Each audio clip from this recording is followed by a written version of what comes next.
Je me suis mêlée aux équipes, je me suis fondue avec eux, je suis allée travailler, j'ai pris mon ordinateur, j'avais un beau bureau, je suis allée avec eux en fait sur le plateau. Et c'est comme ça que ça marche en fait, c'est d'accepter les codes, d'accepter aussi de garder les habitudes qu'il y avait avant. C'est pas dérangeant à partir du moment où le boulot est fait et qu'il y a aussi ce temps commun entre les équipes, moi ça me va. Il faudra commencer à changer la représentation du pouvoir. Donc quitter un pouvoir centralisé vers une image de pouvoir distribuer, pouvoir partager, pouvoir influer, le pouvoir d'entraider. Le pouvoir, pour moi, c'est l'engagement. C'est de travailler autour du pouvoir pour, plutôt que de travailler sur des envies de pouvoir sur. Pour moi, c'est d'avoir une influence en fait sur le cours des choses qui arrivent. C'est la capacité à faire, c'est la liberté qu'on se donne d'agir, de réfléchir, de sortir du cadre, de se lancer. Est-ce que l'objectif parfois, c'est de ne pas exercer de pouvoir, mais de mettre en lumière ceux des autres ? Bonjour Nadège. Bonjour Nelly. Vous êtes adjointe chef du département transformation digitale depuis 2021 au ministère des Armées. Avant cela, vous avez toujours travaillé dans le privé, dans l'univers marketing et commercial, dans plusieurs grands groupes comme La Poste ou Danone, ainsi que l'univers des startups comme Jobline et Pixiebox.com. Vous avez atteint les fonctions de direction marketing et digital et innovation en 2001, puis de DG en 2011 chez Castle Street Investment Group, sur les pays francophones, puis Beate Uhse. Alors, juste un mot sur cette entreprise qui n'est pas banale puisqu'elle a été fondée par Beate Uhse Kösling et qui fut la première femme et la seule pilote cascadeuse à la fin des années 30 et au début des années 40. Et elle fonda après la Seconde Guerre mondiale la première boutique d'accessoires féminins du monde. Petite anecdote que j'ai trouvée sympa. Également, vous avez été présidente du réseau Les Premières qui accompagne les femmes entrepreneurs dans la réalisation de leurs projets. Vous avez d'ailleurs vous-même rapidement été entrepreneur comme consultante 2 ans avant d'entrer au ministère des Armées. Vous avez un parcours riche et très diversifié que j'ai eu envie d'approfondir avec vous, notamment pour comprendre ce qui vous a guidé dans vos choix de carrière et de fonction. Je suis ravie de vous recevoir. Et pour commencer, j'aurais aimé connaître votre vision du pouvoir. Alors merci beaucoup Nelly de me recevoir aujourd'hui. Ma vision du pouvoir aujourd'hui, c'est cette capacité que l'on a de pouvoir en fait choisir, faire ses choix de carrière, ses choix en tant que femme, et de ne pas forcément se laisser guider par les dictates, par ce qu'on devrait faire, mais plutôt par ce qu'on a envie de faire.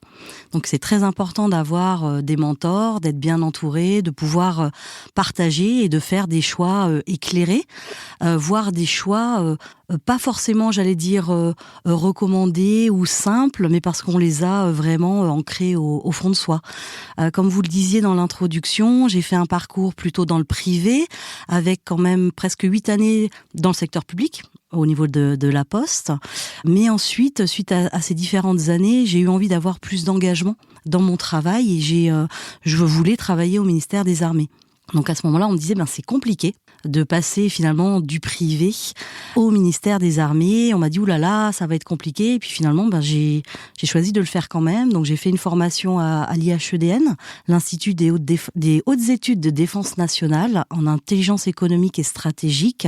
Au même moment, je montais ma société Parabellum Conseil, donc société de conseil en transformation numérique.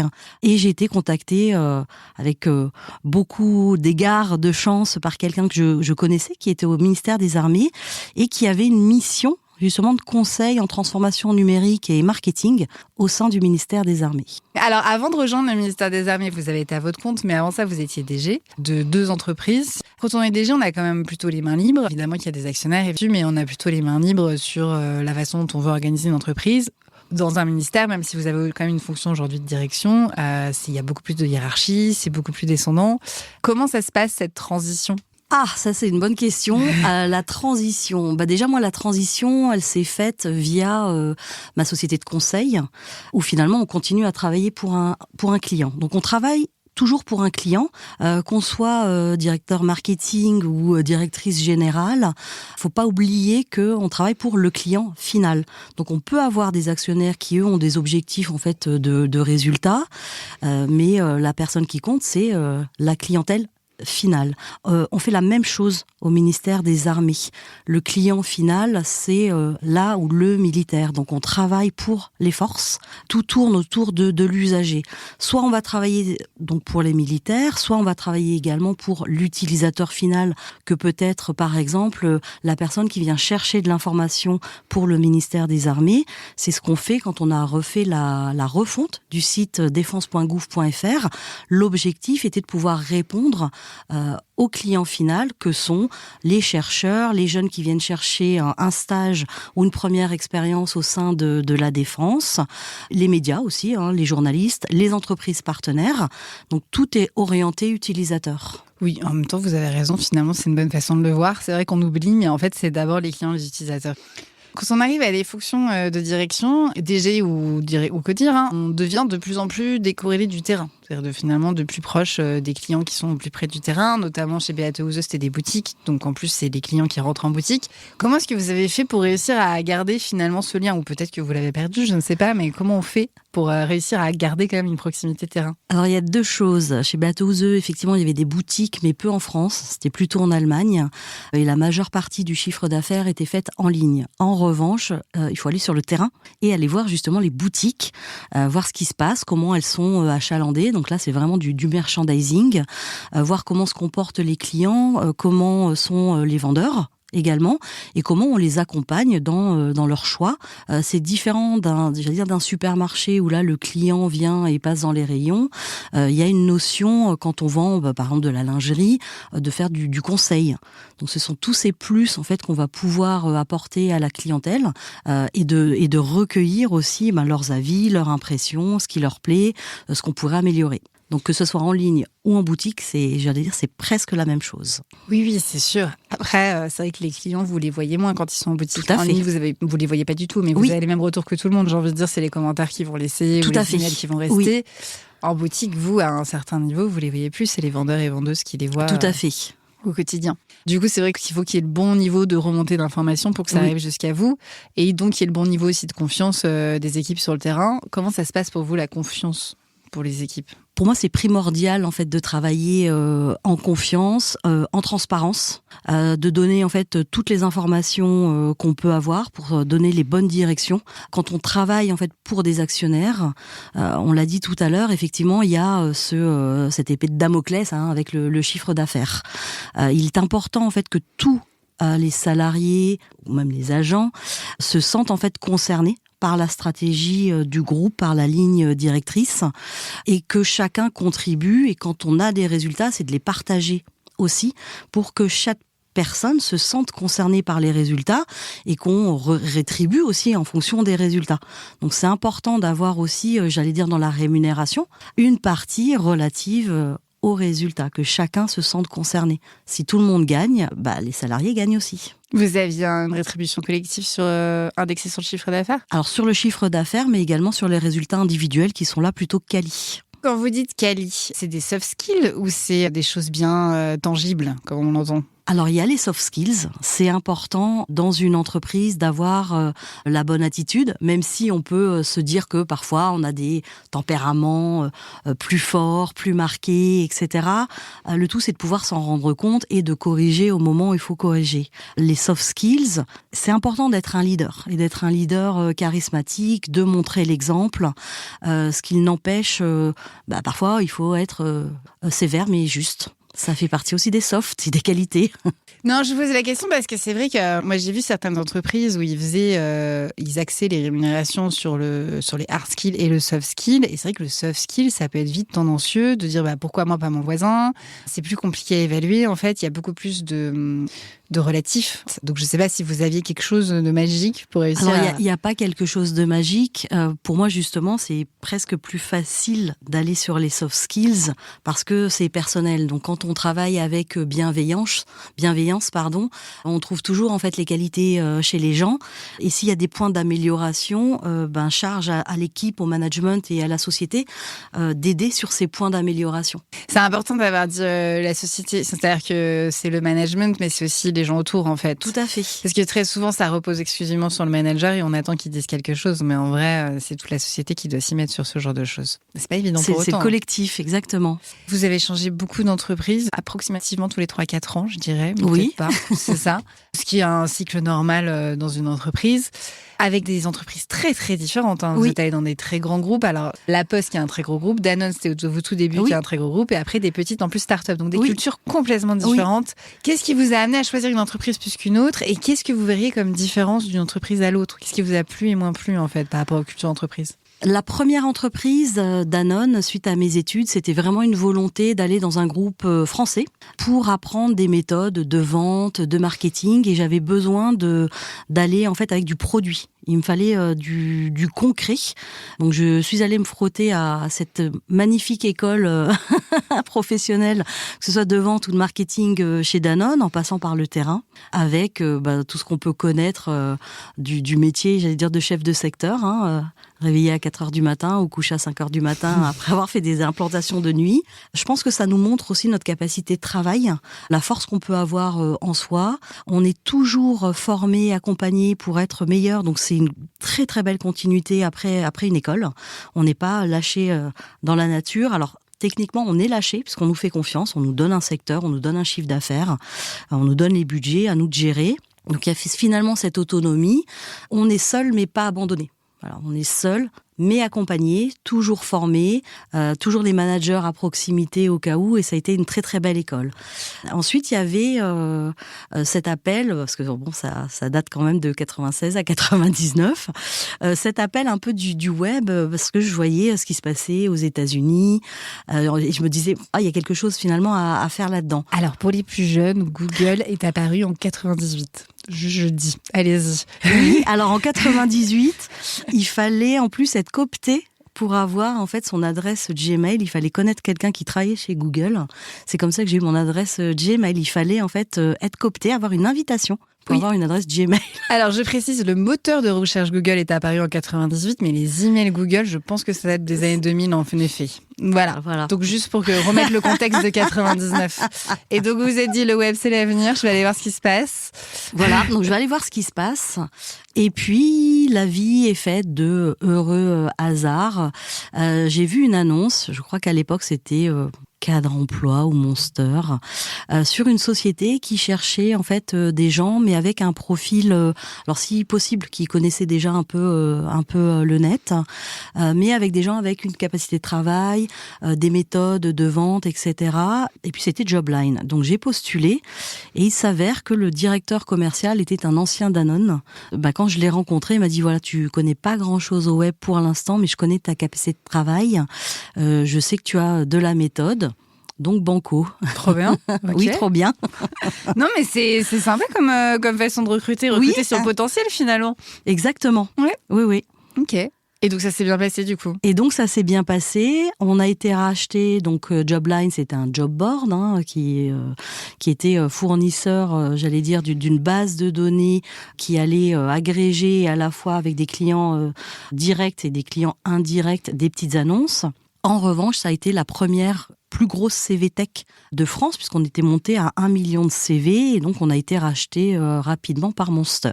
Ah oui, évidemment. Voilà. Donc, suite à ce rachat, j'ai intégré une autre start-up qui s'appelait Pixiebox et qui cherchait des gens avec un profil atypique, qui connaissaient le monde de la grande distribution et qui connaissaient aussi le web. Et donc là, ça mêlait mes deux premiers mondes, puisque Pixiebox était un fournisseur de coupons, mais en ligne. Donc du couponing en ligne. C'était très difficile, parce que pour le coup, on était vraiment les précurseurs. Donc j'ai travaillé en fait dans cette start-up qui ensuite a été rachetée. Donc 2 start-up avec des expériences, j'allais dire, de quasiment 1 an. C'était très très enrichissant.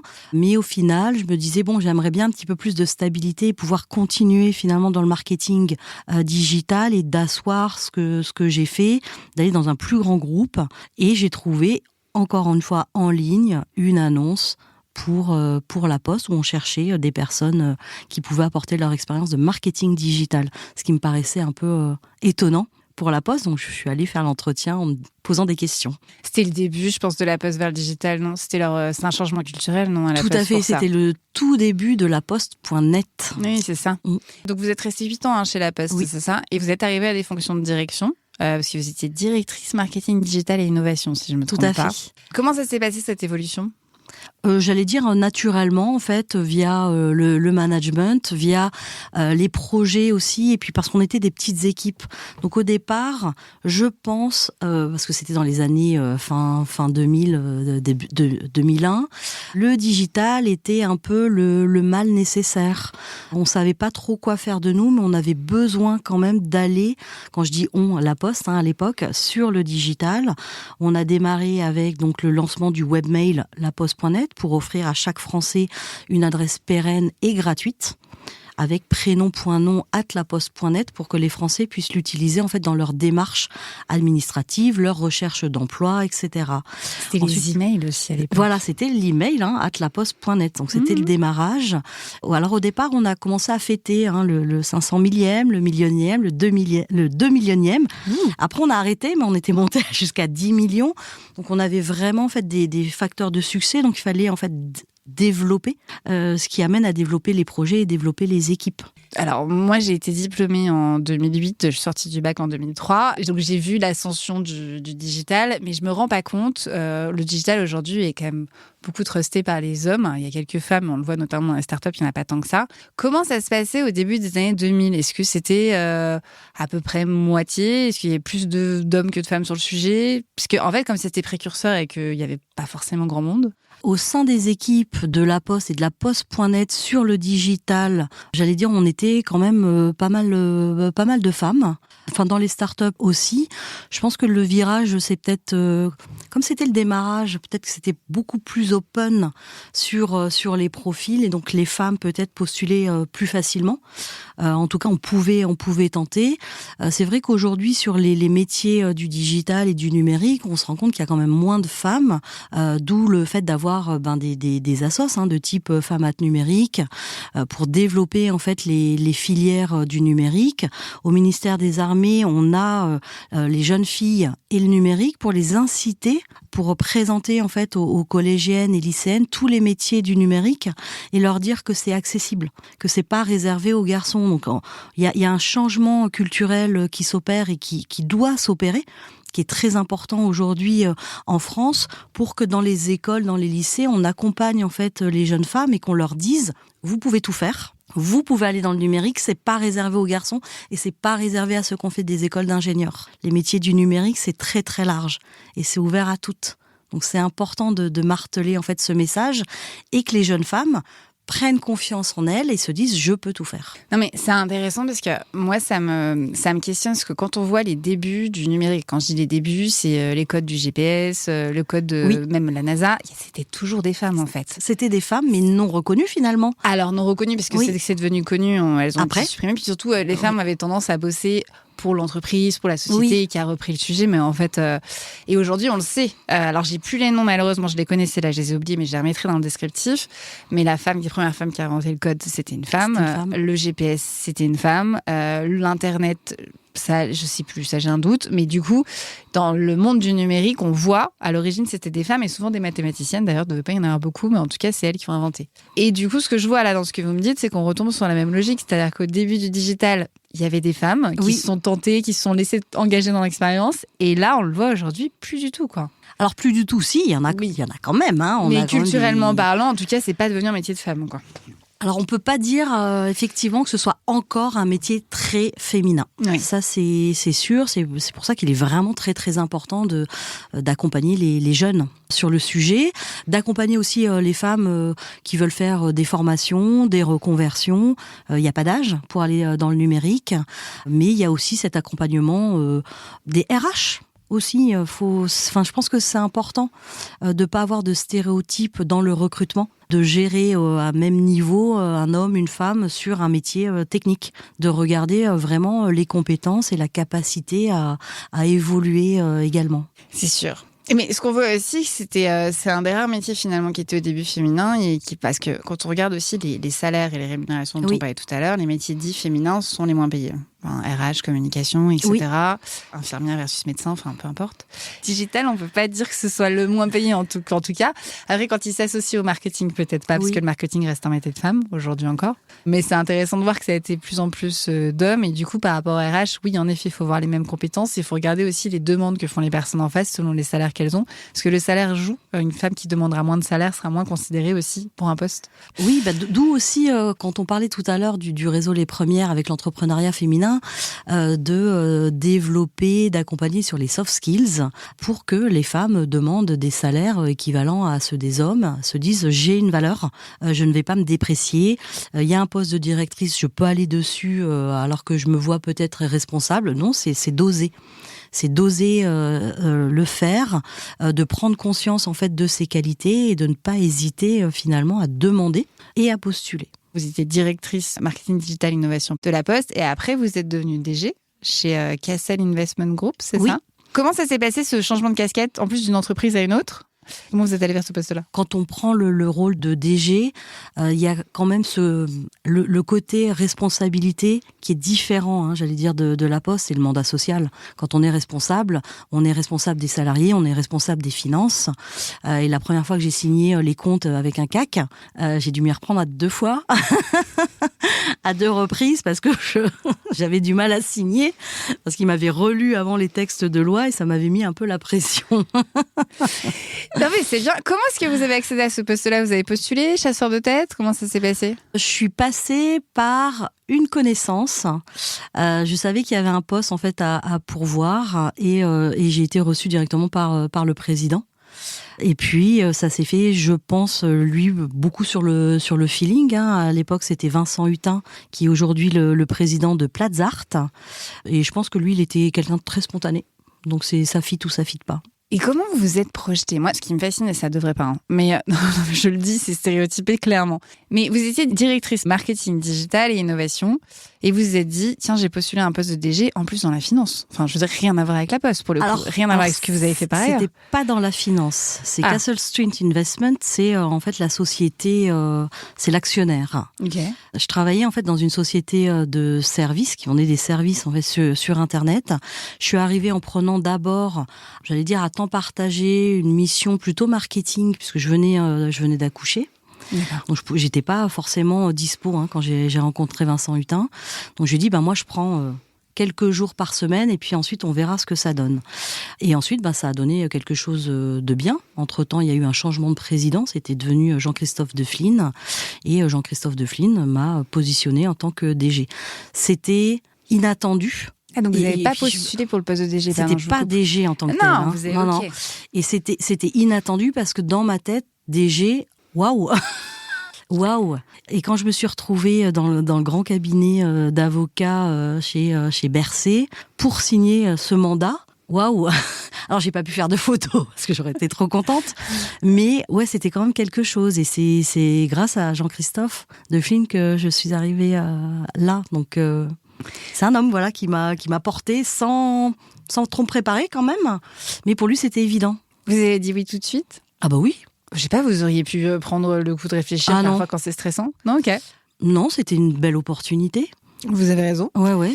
Et du coup, comment ça s'est passé cette transition du coup sur les aspects que vous ne gériez pas avant en fait ? Alors sur la partie finance, moi j'ai refait une formation à HEC exécutive en finance parce que c'était pas ma partie préférée en école de commerce.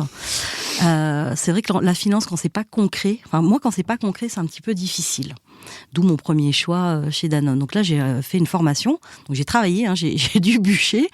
Mais quand c'est lié à du réel et à une entreprise, ça devient en fait beaucoup plus naturel.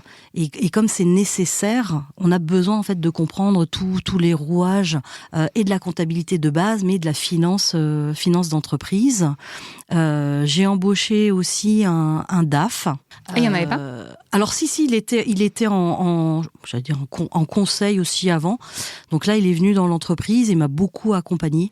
Donc c'est important aussi de pouvoir choisir les personnes avec lesquelles on va travailler et avec les bonnes compétences. Donc là, ça a été aussi un accompagnement extraordinaire de monsieur Jean-François Delpierre. Très bien. Vous êtes resté 3 ans, c'est ça, dans cette entreprise ? Oui. Jusqu'au rachat, non ? Oui, exactement. Vous avez formé votre propre Codir Comex, du coup ? Ou vous l'aviez déjà, vous avez hérité du Comex qui était déjà présent ? Alors, j'avais pas de Comex. J'avais un directeur technique, un directeur qui faisait le lien entre le marketing et la technique, et le directeur financier. Donc, quand on est une petite structure, on n'a pas besoin de faire un Comex. Vous avez un petit Codir 4 quand même. Oui. Du coup, que des hommes. Du coup, que des hommes. Et ça s'est passé comment, votre nomination ? Alors, ça s'est bien passé. En revanche, c'est-à-dire, c'était avec la partie technique. Ils étaient en place depuis longtemps, avec un directeur technique. On m'avait dit, il est pas facile, etc. C'est une question, j'allais dire, d'adaptation, de se mettre au bon niveau des personnes et d'être sur les mêmes codes. Donc, pour voir le directeur technique, il était un peu en horaire décalé. Ils préféraient arriver à midi et finir à minuit ou 23h. Ils allaient manger à 15h avec les équipes. Donc moi, pendant des semaines, je les ai accompagnés. Je les ai accompagnés à 15h pour déjeuner. Et ceux qui me connaissent savent que c'est une horreur parce que moi, à 11h40, je suis en PLS. Donc, je me suis mêlée aux équipes. Je me suis fondue avec eux. Je suis allée travailler. J'ai pris mon ordinateur. J'avais un beau bureau. Je suis allée avec eux, en fait, sur le plateau. Et c'est comme ça que ça marche, en fait. C'est d'accepter les codes, d'accepter aussi de garder les habitudes qu'il y avait avant. C'est pas dérangeant à partir du moment où le boulot il est fait et qu'il y a aussi ce temps commun entre les équipes. Moi, ça me va. Alors, il y avait les équipes techniques qui étaient quand même en nombre, le service client aussi très important. Puis partie marketing, donc en fait 3 pôles finalement assez capés. Vous avez fait ça avec toutes les équipes, du coup, ou seulement l'équipe technique de rester non, sur seulement horaires ? l'équipe technique. Pourquoi vous avez choisi l'équipe technique pour faire ça ? Parce qu'avec les autres équipes, ça se passait, j'allais dire sans difficulté. Mais là, les équipes techniques, en fait, c'est important. C'est le pilier quand on est sur du web avec de l'applicatif, donc des applis mobiles et des applis et des sites internet. C'est important, en fait, d'être proche des équipes techniques. C'est eux, en fait, qui sont le cœur du business. Et c'est important de les impliquer dans les résultats et de leur dire... grâce à vous, on a fait, je sais pas, une nouvelle option. Cette nouvelle option nous génère tant de chiffre d'affaires. C'est grâce à vous. Parce qu'en plus, ça fonctionne. On a des clics, on a des abonnés, on a des clients, etc. Ce qui n'était pas forcément le cas avant. Ils faisaient, ils développaient, mais ils savaient pas forcément pourquoi. Donc après, on a commencé à travailler également en mode agile avec toute la méthodologie Scrum pour se dire, entre le marketing et la technique, voilà ce dont j'ai besoin, pourquoi j'ai ce besoin, qu'est-ce que ça va apporter à la société. On découpe, après, story, etc. Mais comme ça permet aux équipes de travailler ensemble et de savoir aussi pourquoi on fait ça, ou pourquoi j'ai une urgence, pourquoi je demande ça dans les 3 jours, ou pourquoi je veux développer en fait ce nouveau site, pourquoi il y a une nouvelle offre, parce que il y a une demande sur le marché, que ça va nous rapporter du chiffre, et pareil, on va impliquer les gens dans les résultats. Les autres équipes ont bien pris le fait que vous ne fassiez ça qu'avec l'équipe technique ? Après, je n'ai pas non plus déjeuné tout le temps avec l'équipe technique. J'ai déjeuné avec tout le monde. Non, mais le fait de s'asseoir à leur bureau, de respecter les horaires du midi... mais j'allais aussi dans les bureaux sur les plateaux. Oui, c'est bureau. Non, c'était bureau tournant. Oui. mais c'est important en fait. Après, faut aussi mesurer. Faut pas non plus être trop intrusif. Donc on peut aller faire, quand on a un point à faire avec quelqu'un, de lui dire est-ce que tu préfères qu'on le fasse à ton bureau, s'il n'y a rien de confidentiel, de travailler ensemble sur ton bureau, plutôt que d'avoir un rendez-vous officiel dans le bureau entre guillemets de la patronne. Il faut pas oublier, on est tous passés par là, on a tous eu des boss. Le fait de dire tu passeras me voir dans ton bureau, c'est anxiogène, ça fonctionne à tous les âges, tout le temps, donc il faut y penser. Donc de se dire, on se voit à ton bureau, c'est bien, ou comme tu veux, si tu as quelque chose à me dire, on se voit dans mon bureau, mais pour enlever le côté, anxiogène. C'est important. Je pense que c'est très très important. Et après, du coup, dans une autre entreprise complètement, alors vous êtes revenu à vos premiers amours, entre guillemets, à votre première expérience plutôt du retail, parce qu'en fait, vous avez valsé entre le retail et le digital, fait, pendant toute votre carrière. Donc, dernière expérience, du coup, DG France, sur une entreprise qui allait pas très très bien quand vous êtes arrivé. Oui. Déjà, comment vous êtes arrivé à ce poste-là et comment ça s'est passé pour vous, du coup ? Alors, Beate Houzeux, je crois que j'avais dû être en contact avec un chasseur qui proposait, qui avait pas dit, en fait, l'entreprise. Je pensais que c'était une autre, d'ailleurs, quand j'avais postulé. Une entreprise en difficulté. En fait, il y a un challenge. Oui. Donc, c'est hyper intéressant. C'est hyper intéressant parce que on se dit, moi je peux le faire. En tout cas, c'est ce que vous êtes dit. Oui, c'est ce que je me suis dit. Donc moi je peux le faire. Et en France, on a fini avec de très très bons résultats. Il y avait une équipe extraordinaire basée à Tourcoing. Donc j'étais à la fois à Paris et à Tourcoing. Déjà travailler avec les gens du Nord, c'est juste génial parce que ce sont des gens très très très bien, malgré les c'est un stéréotype de dire que les ch'tis sont super, mais oui, vraiment. Et l'objectif, en arrivant, c'était de se dire, nous, on va être très chauvin, on va être français, on va être meilleur que les autres. Et on va faire à chaque fois pour battre les autres. Les autres pays ? Bien sûr, les autres pays, parce Okay. qu'on était finalement au sein d'un même groupe, en concurrence avec et l'Allemagne et la Hollande, j'allais dire principalement. Les Hollandais, c'est assez, je trouve, difficile de travailler avec eux. On n'a pas du tout la même culture, on n'a pas le même sens du service ou de positionner justement l'usager au sein du système. Et finalement, avec les équipes, oui, on s'amusait bien à se dire on va les battre, on va être les meilleurs.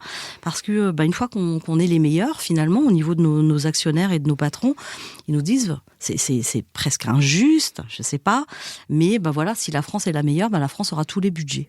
C'était pas très juste, mais c'était bien. Ok, donc vous avez réussi votre challenge ? Donc, oui, challenge réussi. Au bout de combien de temps, du coup ?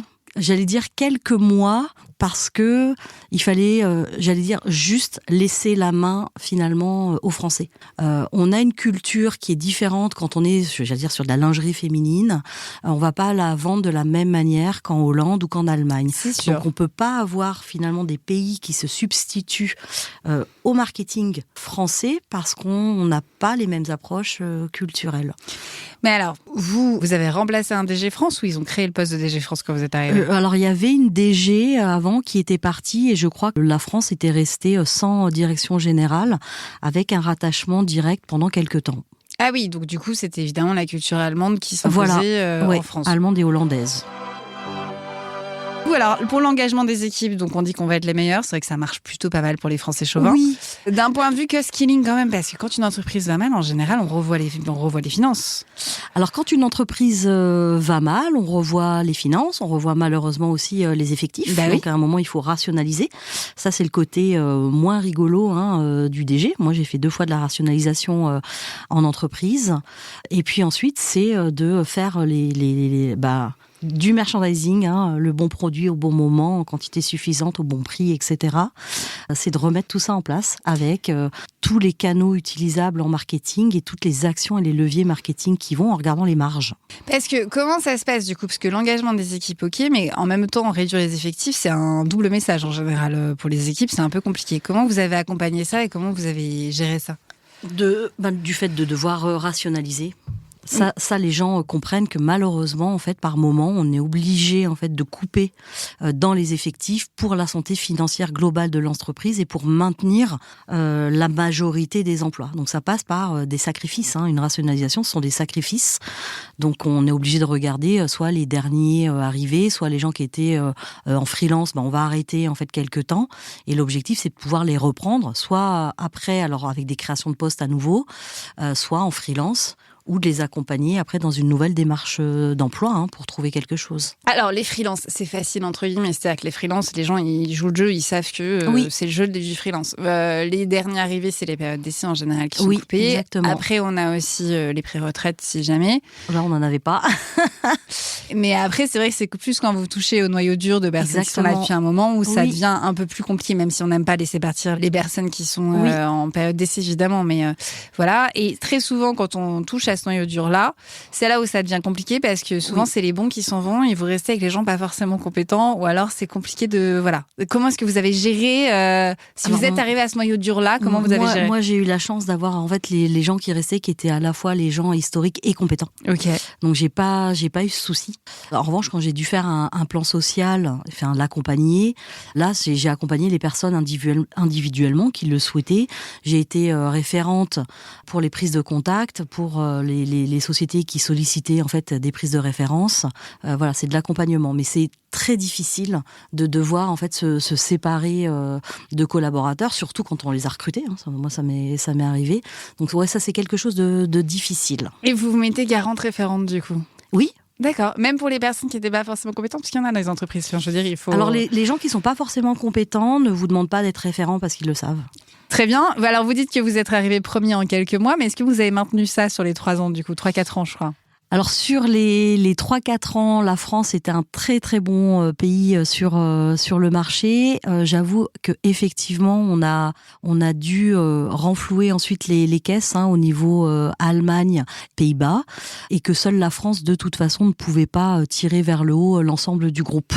Donc malheureusement, la France aurait été toute seule, mais avec les usines, donc tout est relatif, aurait pu en fait continuer. Je crois que vous me disiez, l'entreprise après a été rachetée en liquidation quelques années plus tard. Il y a eu un dépôt de bilan du côté de l'Allemagne en 2017. Voilà, en Allemagne. Parce que vous étiez encore, mais en Allemagne du moins. Et après, elle a été rachetée, je crois, en 2019, et je ne suis pas sûre de ma date. D'accord. Voilà. Je pense qu'il y a eu la volonté du groupe d'avoir un moment, une approche globale, européenne, sans prendre en compte les spécificités de chaque pays. Je suis convaincue que sur du retail, alors que ce soit du retail dans la vraie vie, magasin ou en ligne, il est important de respecter la culture de chaque pays, les habitudes de consommation et les habitudes aussi marketing, communication. Et comment vous avez géré ça? Parce qu'alors, on a parlé des équipes. Maintenant, vous répondiez au CIO du groupe en Allemagne, j'imagine. Oui. Donc, avec sa propre culture à lui ou à elle. Comment ça se passait pour vous, finalement, d'arriver à faire passer ces messages-là auprès de la direction? Alors, en fait, on travaille avec le chiffre d'affaires, tout simplement. Les chiffres parlent, donc tant que le chiffre d'affaires est là, on fait ce qu'on veut. Après, quand on peut comparer des actions en disant, voilà, au même moment, on a fait une action de promotion ou une publicité, voilà ce qui a été fait dans les Pays-Bas, voilà ce qui a été fait en Allemagne, voilà ce qui a été fait en France. Et en France, on avait fait une publicité télé qui était très très soft, très jolie, complètement différente de ce qu'avaient fait les autres pays. Et on a mesuré l'impact qu'on pouvait avoir sans publicité, pendant la publicité, après la publicité. Et ça conforte aussi le fait que, oui, laissons aux Français la partie culture sur les actions. Ok. Ça se mesure, tout simplement, les chiffres, il faut du concret. Oui, mais on vous a laissé la faire parce qu'il fallait encore que vous ayez le budget pour la faire, cette pub. Oui, mais comme on avait des bons chiffres avant sur la partie online, quand on propose et quand on dit, on va faire de la publicité maintenant en télé avec une agence sur des créneaux qui vont pas coûter cher, donc on va comme ça y aller on faisait de la théorie des petits pas, on avance, mais on voit que ça progresse, donc on continue, donc on met plus de budget, donc on va toucher plus de personnes, etc. Et tant que le chiffre d'affaires rentre, on prouve. On faisait pas des campagnes où on se disait, on va mettre tout de suite 2-3 millions d'euros sur la table, et puis advienne que pourra. C'est toujours mesurer, toujours avoir des indicateurs de performance et de prouver. J'allais dire, avec tout ce que j'ai dit sur l'historique de l'entreprise, est-ce que c'est une entreprise plutôt féministe? Alors féministe, je ne pense pas. Ok. Ou alors naturellement. Non, mais géré par des femmes, en tout cas dans tous les pays, et ça fonctionnait très très bien. En tout cas, en termes d'entente. Alors, je ne sais pas si vous aviez un codir là, vous allez peut-être me dire encore que non, mais du coup, c'est les directeurs ou directrices que vous aviez dans cette entreprise, vous les aviez choisis ou elles étaient déjà là? Alors, en gros, pareil, c'était une petite structure, donc pas forcément de codir en France, parce qu'on prenait les décisions, s'il y avait des décisions à prendre pour la France en collectif. En revanche, là, oui, un codir au niveau international, en tout cas européen, avec les autres DG des pays, le président, où là... Moi, j'aime bien les Allemands. J'ai grandi en Allemagne, donc je m'entends plus facilement avec des Allemands qu'avec des Hollandais. Non, ça se passait très bien. C'était très très business. Et autour de la table, donc il y avait quand même pas mal d'Allemands, notamment sur la partie financière, développement, commercial, mais toujours du collectif. Donc c'est assez intéressant. Mais les différences culturelles de com étaient quand même très très fortes. Très forte, pardon. Du coup, un codir très féminin. Alors, si les 3 DG étaient des femmes, la DIRCOM était une femme, la DRH c'était une DRH, j'imagine. Oui, c'était une femme. Oui. Il y avait un homme dans le codir? Alors, le président peut-être? Alors, le directeur financier était un homme, donc le président était un homme, le responsable du développement était un homme. Après, c'était une autre femme qui était venue pour la com corporate. Non, c'était très féminin. Ouais. Et c'est Très, très féminin. C'était plus qu'à paritaire, du coup. Enfin, c'était pas forcément paritaire, c'était Ah oui, inversé. oui, du alors coup. c'était complètement inversé. Et ça se passait bien? Et ça se passait très bien. Comme quoi, ça peut bien se passer. Oui, hein. tout à fait. Est-ce que vous avez fait partie de plusieurs codires avant, j'imagine, notamment à La Poste ou dans d'autres groupes? Est-ce que ça faisait une différence, le fait qu'il y ait majoritairement des femmes? Alors, à La Poste, je faisais partie en fait du comité La Poste sur Internet avec Isabelle Cambrelan. Et alors, je me demande, mais j'ai l'impression qu'on était quand même pas mal de femmes. Oui, finalement, on était pas mal de femmes aussi parce que était représentée la direction de la strate où on avait une femme et nous, on était rattachés à la strate. Dire comme femme, Isabelle Cambrelan, donc femme sur la partie aussi Internet. Oui, on était pas mal de femmes. C'est marrant, du coup, vous avez beaucoup évolué dans des milieux de femmes, dans des codires en tout cas de femmes. Oui. Oui. Et ce qui est quand même marrant, c'est que vous parlez chiffres, business et développement, comme quoi une femme comme un homme parlent des mêmes choses. Oui, en fait. Tout à fait. La femme est une professionnelle comme un autre. Non, mais je pense à ça parce qu'il y avait une vidéo qui tournait sur Instagram de Si les femmes gouvernaient le monde et il y avait un groupe de femmes qui gouvernaient et qui parlaient d'ordre de business et ça avançait en une demi-heure, c'était clôturé. Oui. Je trouvais ça assez drôle. Ouais. Le côté un peu rapide, en gros, soyons efficaces et avançons. En fait, c'est intéressant parce que c'est la première femme que j'ai, je crois, qui a toujours été dans des codires majoritairement féminins, à part chez Castle. Mais chez Castle, c'était 3 personnes et Oui. voilà, c'est vous qui managez. Est-ce que on est dans quelque chose que moi, à chaque fois que j'entends parler de codir, c'est il y a beaucoup d'ego, on parle de soi, on se met en avant, c'est moi-je, etc. Chacun fait son petit tour de table et souvent les décisions sont prises en dehors du codir. C'est très souvent ce que j'ai comme retour quand j'ai des femmes ici. Est-ce que c'est quelque chose qui vous parle ou est-ce que c'était un peu différent? Alors, de par mon expérience, non. Déjà parce que quand on fait des codires, après on va aller faire un compte rendu. Donc le compte rendu se veut d'être respectueux de ce qui a été dit. Si des décisions sont prises en parallèle, ça veut dire qu'il faut en informer les membres du codir ou il y a un problème de communication. Donc de mon expérience, je ne peux pas dire qu'il y ait eu ça. Donc vous n'aviez pas de problème de communication dans votre codir? Non. Non, mais j'adore le fait que ça vous étonne. Oui, parce que quand j'y repense, notamment chez Beate Ouzeux, parce que je le revois, parce que c'était souvent en Hollande, pas de problème d'ego. Les gens parlaient plutôt de prospective, de présentation, de ce qu'on pourrait faire, de ce qui se passe dans les autres pays ou dans les autres sociétés. C'était plutôt hyper intéressant et non, pas de question d'ego. J'ai même l'impression qu'il y avait de l'écoute. Bah oui. Déjà, faut les comprendre parfois. Non, en général, les Allemands parlent bien anglais. Les Hollandais aussi, ça va. Les Hollandais aussi. Le seul problème, c'est que les Hollandais, quand ils parlent entre eux, ils parlent en hollandais. Même dans un codir. C'est assez embêtant. Ça, c'est embêtant en revanche. Oui, après, en tant que Français, on peut pas trop critiquer l'anglais des autres quand même. Ah bah non, ça va. Ok, non mais j'adore le fait que ça vous dépasse complètement, qu'il y ait des questions d'ego, qu'il y ait des questions de problèmes de communication, que ce soit normal qu'il y ait de l'écoute. Je veux dire, c'est très rare que j'ai ça comme retour. Hein. Mais je parle de mon expérience. Mais maintenant, ce qu'on entend de ce qui se passe, effectivement, c'est compliqué d'être une femme dans un comex, dans un codir, parce que oui, quand il va y avoir les tours de table, les femmes n'ont pas forcément cette volonté ou ce souci de se mettre beaucoup en avant. Ce qui est aussi un problème, il faut savoir se mettre en avant. Il faut montrer en fait ce qui est fait. Et on a tendance peut-être en tant que femme à être efficace. Comme vous le disiez tout à l'heure, ça peut être rapide, efficace, peut-être trop. Parfois, il faut peut-être montrer, alors qu'on a tendance à se dire, nous on fait le job. Oui, mais là, dans les codires, c'est ce qui se passait. Vous disiez que vous faisiez le job et vous l'expliquiez, puis c'est tout. Oui, chez nous. Est-ce que c'est une mauvaise chose? Non, c'est bien. Bon, alors, c'est finalement, bien. Est-ce que c'est pas les hommes qui devraient aussi faire ça? Oui. Non, mais parce que... Non, je taquine. C'est que, en fait, voilà, c'est toute l'ambivalence, je trouve, de la situation dans laquelle on est aujourd'hui, à vouloir d'avoir plus de femmes en comité de direction, dans des comités majoritairement masculins. C'est qu'on enseigne aux femmes à être plus masculines au sens de prendre les codes masculins qui sont de plus se mettre en avant, de prendre plus de place, etc. Moi, ce que je trouve intéressant dans votre expérience et votre exemple, c'est que finalement, c'était l'inverse, qu'en fait, comme il n'y avait pas d'hommes pour montrer cet exemple-là, les femmes ont fait comme elles font, plus simplement, c'est-à-dire de dire, voilà, c'est ça, voilà l'objectif et on passe à autre chose. Et ça se passe bien aussi. Donc on peut soit demander aux femmes de faire plus, soit demander aux hommes de faire moins. C'est des choix après. Je pense. Oui, je pense. Donc c'est pour ça que je m'attarde particulièrement sur les exemples. Et je vois que je vous cherche un endroit où vous dites, oui, c'est normal, mais en même temps, pas forcément pour tout le monde. Donc c'est ça que c'est intéressant. Donc merci du coup pour ce partage. Et après, du coup, vous êtes mis à votre compte. Alors c'est encore une autre stratégie. Vous êtes devenue du coup présidente des premières.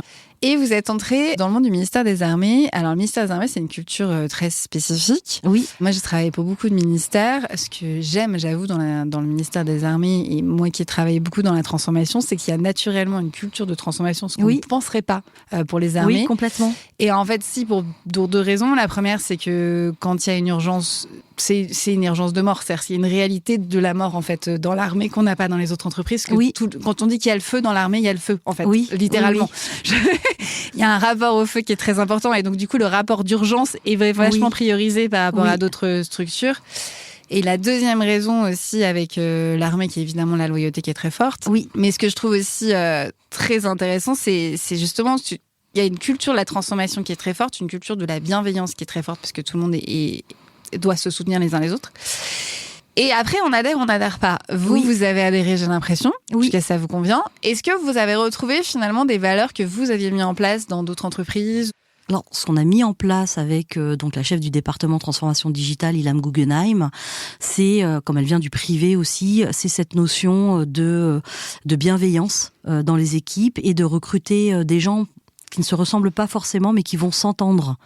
L'objectif, au-delà des compétences, c'était, quand on a mis en place en fait ce département, c'était de recruter des personnes qui allaient être en mesure de travailler ensemble, mais de bien s'entendre. Ça, c'était très important. Et c'est génial, ça, j'adore. Et comment vous faites pour savoir ça ? Parce que qu'est-ce qui vous dit que les gens vont bien travailler ensemble ? C'est l'art du recrutement. J'ai fait sur une partie en fait des équipes. On a recruté en fait toutes les personnes. J'avais fait pas mal de recrutement aussi avant, et je pense ce sont des qualités de recruteurs qu'on peut avoir. Et je travaillais avec également Laurence Zemmour, qui est la RH de la délégation. C'est quelque chose qu'on arrive à voir en posant des questions sur la façon dont les gens ont envie de travailler, puis en leur demandant aussi lors des entretiens de recrutement, c'est qu'est-ce qui ne vous plaît pas au niveau du management, qu'est-ce qui ne vous plaît pas au niveau de l'environnement de travail, qu'est-ce que vous ne supportez pas, et d'aller voir au-delà des compétences professionnelles qu'on arrive à voir quand même dans les CV, et puis on arrive à très vite voir si les gens sont compétents quand même ou pas, c'est de creuser la personnalité des gens. Moi, dans les CV, j'aime bien regarder les petits à côté, les centres d'intérêt, ce que les gens aiment bien faire en dehors du travail. Ça, c'est important. Si on le met pas, du coup, vous prenez pas le CV ? Si on le met pas, je me dis tiens, c'est marrant, c'est une personne qui a pas d'activité en parallèle ou qui n'aime pas la lecture ou autre. Donc je pousse les gens à répondre, et quand je les vois en entretien, si jamais ils ont des activités, je leur propose de modifier leur CV et d'intégrer en fait tout ça dans leur CV, voire de refaire leur CV. J'ai embauché quelqu'un dont le CV n'était pas, je dirais, à la hauteur de ce qu'il présentait et de tout ce qu'il avait fait. Donc je lui ai proposé, avant que son CV arrive au niveau des RH de manière officielle, de le refaire, parce que c'était une personne qui avait de très grandes qualités, qui avait beaucoup d'expérience, beaucoup d'activités en parallèle, et je crois que c'était important finalement de garder un CV avec tout ça.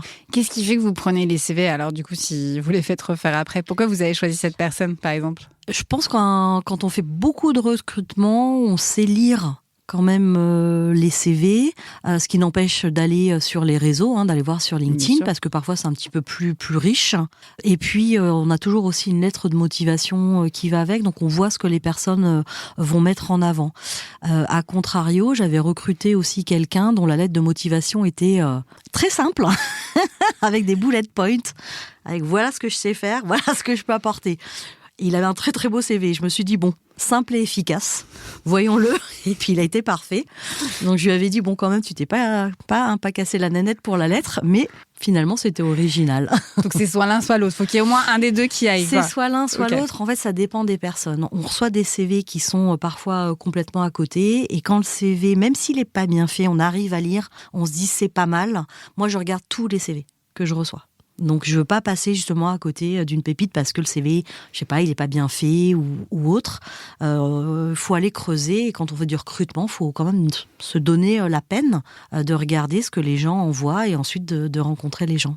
Après, par rapport au fait que les gens s'entendent, comme je disais tout à l'heure, il y a une culture très très forte au ministère des Armées, donc il y a quand même une adhésion à la culture et un fit à la culture qui va faire ou pas que les gens vont s'entendre et que ça va passer, j'imagine.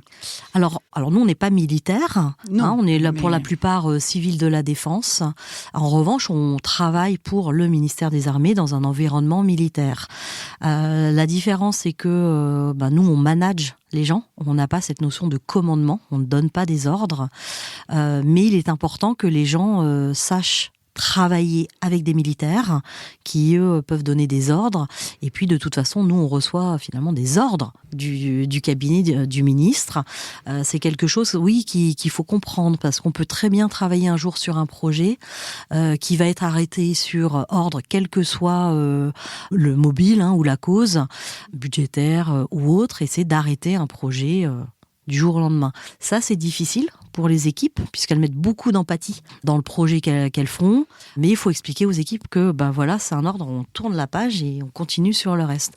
Ça, c'est difficile. Il faut accompagner, en fait, les gens, puisqu'on met vraiment beaucoup d'empathie dans ce qu'on fait. Et quand on fait de la transformation numérique, on travaille, on le disait tout à l'heure, pour de l'humain.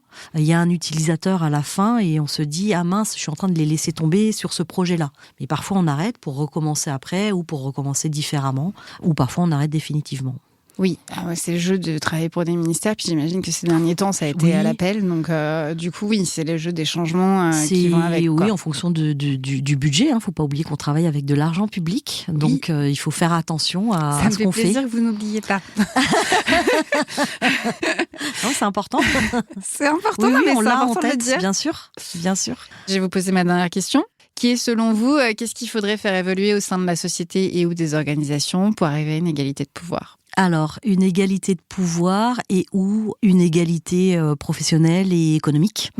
On a des lois. On vient de fêter l'anniversaire de la loi Rixin, qui date du 24 décembre 2021, pour une meilleure égalité. Alors, déjà, une égalité professionnelle et économique entre les femmes et les hommes. Malheureusement, on voit en fait qu'on est obligé de continuer ce combat. Je dirais que c'est un combat. C'est pas naturel. Marlène Schiappa a lancé l'ONG Active pour qu'il y ait plus de femmes CEO au sein des grandes entreprises du CAC 40. Il y a beaucoup d'initiatives qui sont faites et c'est en France, donc c'est très dynamique en France, mais ça veut dire qu'il y a quand même une question qui se pose. Et on voit malheureusement qu'au niveau international, l'égalité et la diversité, on le voit avec les élections Trump, que ça devient finalement, on dirait, un fléau et qu'il ne faut pas aller vers là. Alors que l'égalité devrait être naturelle. Les femmes, c'est 50% de l'humanité. Pourquoi on ne serait pas finalement à égalité ? Enfin, ça paraît juste normal. Et on est obligé de se battre et de mettre en place des lois pour que ce soit normal. Donc je trouve ça terrible. Beaucoup de femmes sont concernées. Il y a beaucoup de femmes très engagées en France, beaucoup d'associations. Je pense également à Elisabeth Moreno ou Marie-Éloi. Et on se doit, et on voit que le combat continue et finalement il est presque sans fin. Qu'est-ce qu'on fait du coup ? On continue, on lâche rien, il faut continuer, on a des convictions. Je pense que c'est très ancré en nous. Moi je suis très féministe, j'y crois, féministe. Un féminisme positif. Je trouve que c'est positif de vouloir aller vers plus d'égalité, plus de mixité, plus de diversité. On sera dans un monde, alors ça paraît peut-être utopique encore maintenant, meilleur, mais faut pas lâcher ses convictions. Donc il faut continuer. Merci beaucoup. Merci Nelly. Si vous avez aimé cette interview, partagez-le autour de vous. Dites-le nous aussi en commentaire, sur les plateformes ou sur les réseaux. C'est toujours un plaisir d'avoir vos retours. Et bien sûr, pensez aux étoiles pour toujours nous donner plus de visibilité. Merci beaucoup et à bientôt.